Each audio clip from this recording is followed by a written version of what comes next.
sharing your insight. Always nice hearing from you.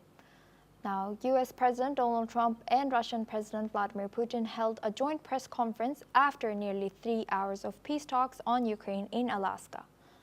The summit took place at Joint Base Elmendorf-Richardson in Anchorage, Alaska, following a cordial meeting between the two leaders. Let's listen in to what Trump had to say. So there's no deal until there's a deal. I will call up NATO in a little while. I will call up the various people that I think are appropriate, and I'll, of course, call up President Zelensky and tell him about today's meeting. It's ultimately up to them. They're going to have to agree with what Marco and Steve and some of the great people from the Trump administration who've come here, Scott and John Radcliffe. Thank you very much. And thank you all. Thank you.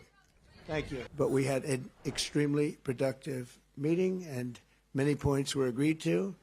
There are just a very few that are left. Some are not that significant. One is probably the most significant, but we have a very good chance of getting there. We didn't get there, but we have a very good chance of getting there. Until there's a deal, I will call up NATO in a little while. I will call up the various people that I think are appropriate, and I'll, of course, call up President Zelensky and tell him about today's meeting. It's ultimately up to them. They're going to have to agree with what Marco and Steve and some of the great people from the Trump administration who've come here, Scott, John Radcliffe. Thank you very much. But we have some of our really great leaders. They've been doing a phenomenal job.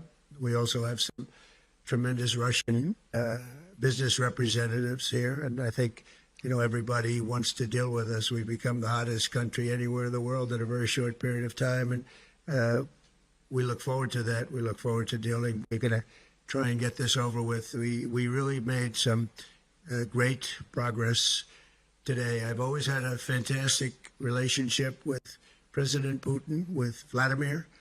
We had many tough meetings, good meetings. We were interfered with by the Russia hoax. It made it a little bit tougher to deal with, but he understood it. I think he's probably seen things like that during the course of his career. He's seen it all, but we had to put up with the Russia hoax. He knew it was a hoax, and I knew it was a hoax, but what was done was very criminal. But it made it harder for us to deal as a country in terms of the business and all of the things that we'd like to have dealt with. But we'll have a good chance when this is over. So just to put it very quickly, I'm going to start making a few phone calls and tell them what happened. But we had an extremely productive meeting, and many points were agreed to.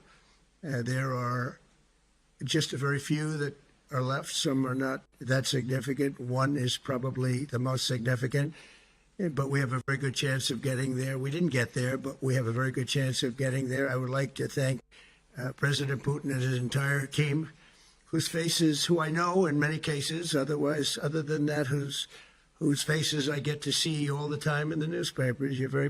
You're almost as famous as the boss, but especially this one right over here. But we had some good meetings over the years, right? Good, productive meetings over the years, and we hope to have that in the future. But let's do the most productive one right now. We're going to stop really 5, 6, 7,000, thousands of people a week from being killed, and President Putin wants to see that as much as I do. So, again, Mr. President, I'd like to thank you very much, and we'll speak to you very soon and probably see you again very soon.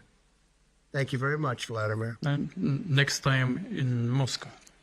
Oh, that's an interesting one. I don't know. I'll get a little heat on that one, but I could see it possibly happening. Thank you very much, Vladimir. And thank you all. Thank you. Thank you. Thank you so much. This is all we have time for. We will continue to bring more news updates